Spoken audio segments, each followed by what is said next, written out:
학창 시절에는요, 시험을 잘 보는 것이 유리합니다. 숙제를 문제없이 해가는 것도 유리해요. 그 이유가 뭘까요? 간단합니다. 알아서 잘하는 학생에게는 아무도 잔소리를 하지 않거든요. 공부하고 노력하는 사람만이 세상의 제재 앞에서 자유로울 수 있습니다. 자유롭고 싶다면 최선을 다해야 해요. 그리고 세상의 잔소리에 끌려다니고 싶지 않으면 길게 변명하지 않아야 합니다. 대신 가장 짧은 대답으로 응하는 것이 훨씬 낫죠. 짧은 대답, 노력 말입니다. 책상에 놓기만 해도 공부하고 싶어지는 365 혼공 캘린더, 세상에서 가장 짧은 대답의 한 대목으로 시작합니다.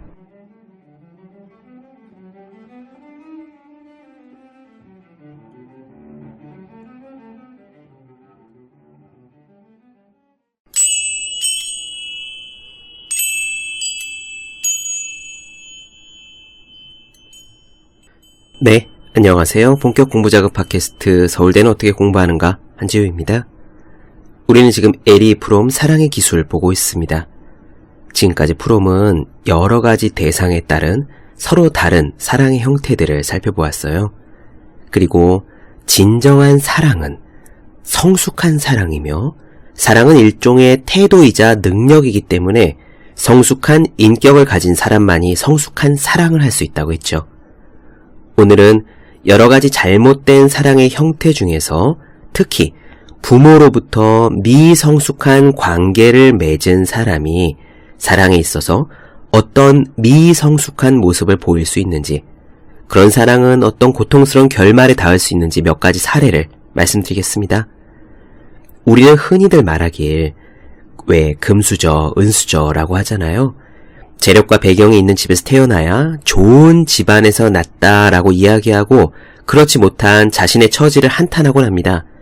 그러나 사람의 마음을 공부할수록 그런 물질적인 조건들은 행복에 있어서 일단 2차적인 것임을 알게 되죠.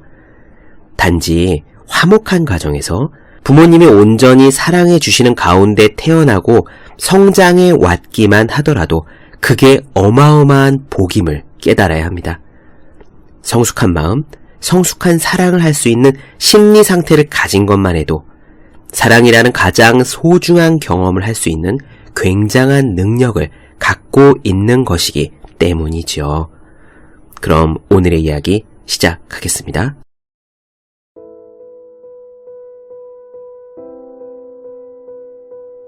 잘못된 사랑의 기본적인 조건은 커플 가운데 한 사람 혹은 커플 두 사람 모두 어버이 상에 대한 애착을 느끼고 있고, 어른이면서도 일찍이 아버지 또는 어머니에 대해 품고 있었던 여러 가지 감정들, 기대들, 공포감을 애인에게 옮긴다는 사실이 있다.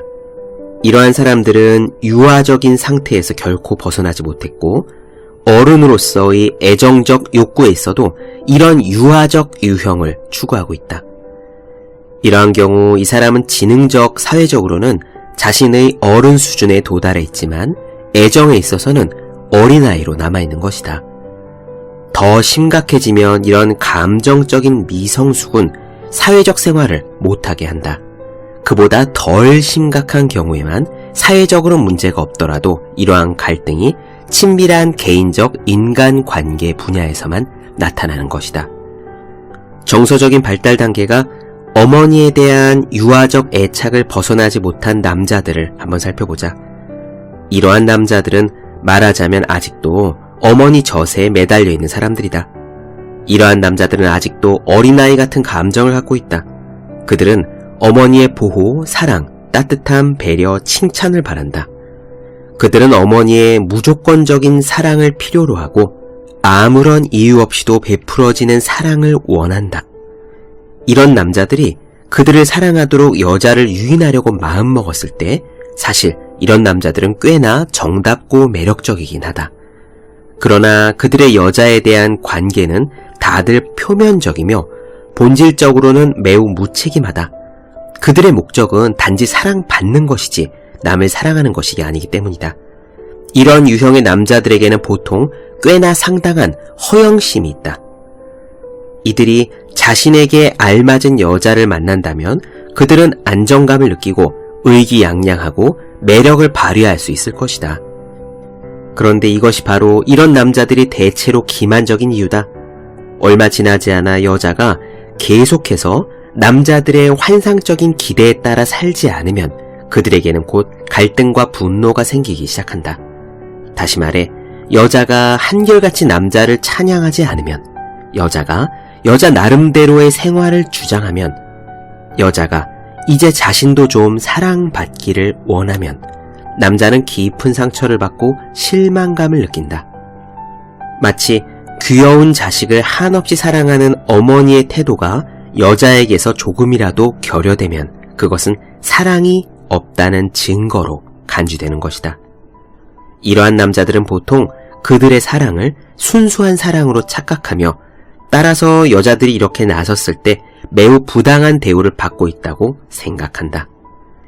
이런 어머니 중심적인 사람이 심각한 장애 없이 활동할 수 있는 경우는 매우 드물다. 만일 이런 남자가 운이 좋게 그의 어머니와 같은 타입의 아내를 찾아낸다면 그는 더 높은 성숙 단계에 도달하진 않겠지만 사회적인 의미에서는 일단 성공할 수도 있겠다. 그러나 바람직한 조건의 여자를 만나지 않은 경우에는 당연히 이런 경우가 훨씬 더 많은데 그의 애정생활은 심각한 파탄에 이르게 될 것이다.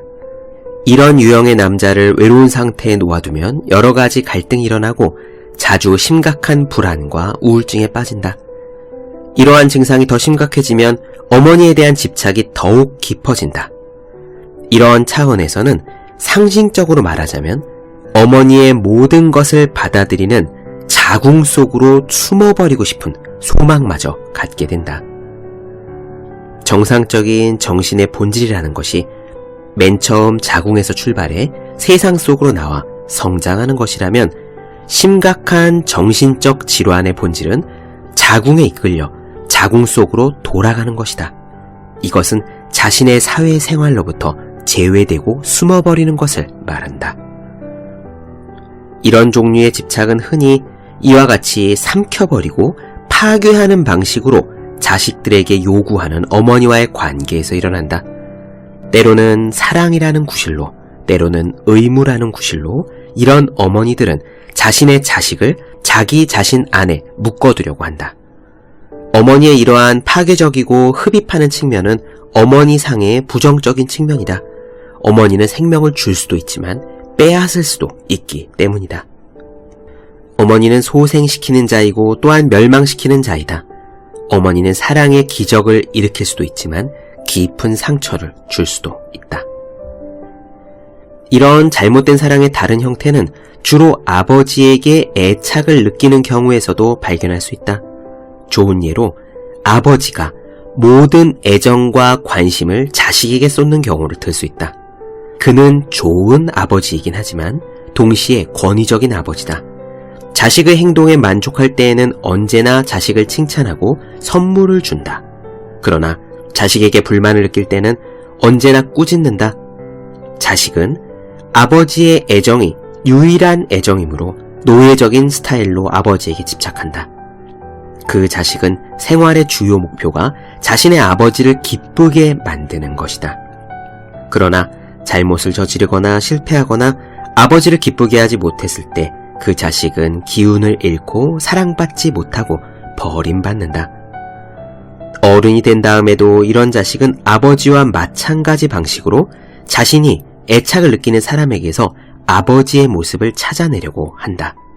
그래서 그의 전생에는 오르락 내리락의 연속이 되고 아버지의 칭찬을 받느냐 받지 못하느냐에 따라 달라진다. 이러한 사람들은 흔히 사회적 경력에서는 성공적일 수 있다. 그들은 양심적이고 믿을만하다. 그러나 이러한 사람들, 특히 남자들에게 있어서 여자는 그들에게 핵심적인 중요한 존재가 아니다. 그들과 결혼한 여자는 남편의 생활을 항상 지배하고 있는 아버지에 대해, 그러한 1차적 애정에 대해 자신이 아내로서 부차적인 역할밖에 할 수 없다는 것을 깨닫게 될 것이다. 이번에는 세 번째의 유형을 보자. 아버지와 어머니가 서로 사랑하지 않으면서도 말다툼을 억제하거나 불만의 징조를 밖으로 나타내지 않으려 할 때, 즉 겉으로는 화목해 보이는 부모 밑에서 자라난 자녀들이 갖는 잘못된 사랑의 장애는 더욱 복잡하다. 그런 사람의 부모가 갖는 어색한 관계는 동시에 자녀와의 사이도 부자연스럽게 만든다. 이럴 때 자녀가 경험하는 것은 예의 바른 분위기지만 아버지나 어머니와 밀접한 관계를 갖게 하는 분위기는 결코 아니어서 자식들은 당황하고 무서워한다. 이런 상태에서 자란 자식들은 어버이가 느끼고 생각하는 것을 결코 알지 못한다. 이러한 분위기에는 미지의 신비적인 요소가 있다. 그 결과 이러한 가정에서 자란 사람은 자기 자신의 세계, 곧 백일몽에 빠져버리고 항상 겉돌고 나중에 자신의 애정 관계에서도 동일한 상태, 신비하고 예의 바르면서도 밀접하진 못한 그런 상태를 유지한다.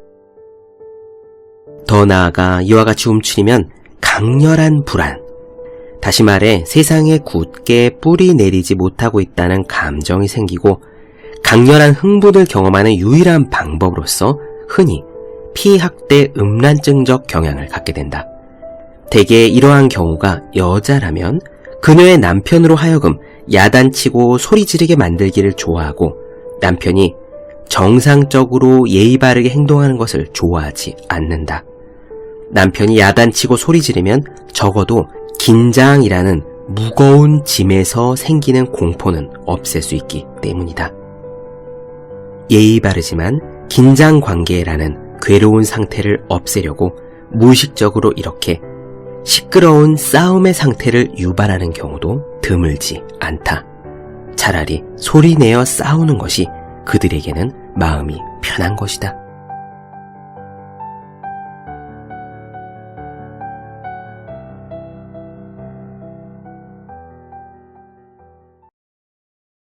네, 본격 공부작업 팟캐스트 서울대는 어떻게 공부하는가 에리 프롬 사랑의 기술 나눠드렸습니다. 더 많은 이야기에 궁금하신 분들, 질문사항 있으신 분들은 제 네이버 블로그 생의 즐거운 편지, 다음 카카오 브런치 한재의 브런치, 인스타그램에서 해시태그 서울대는 어떻게 공부하는가, 또 유튜브에서 서울대는 어떻게 공부하는가 검색해주시면 좋겠습니다. 또 혼자 공부하는 사람의 필수품, 왜 이런 책이 지금까지 없었을까, 학생, 수험생, 취준생 등 공부하는 모든 분들을 위해 어떻게 공부해야 되는지 설명한 혼자 하는 공부의 정석, 그리고 책상에 올려두고 매일매일 살펴보는 1일 1 공부작업 캘린더 365 홍콩 캘린더를 아직 읽지 않으셨다면 꼭 읽어보셨으면 합니다. 분명 도움이 되실 거예요. 그럼 오늘은 여기까지 하겠습니다. 전 다음 시간에 뵐게요. 여러분 모두 열심히 공부하십시오. 저도 열심히 하겠습니다.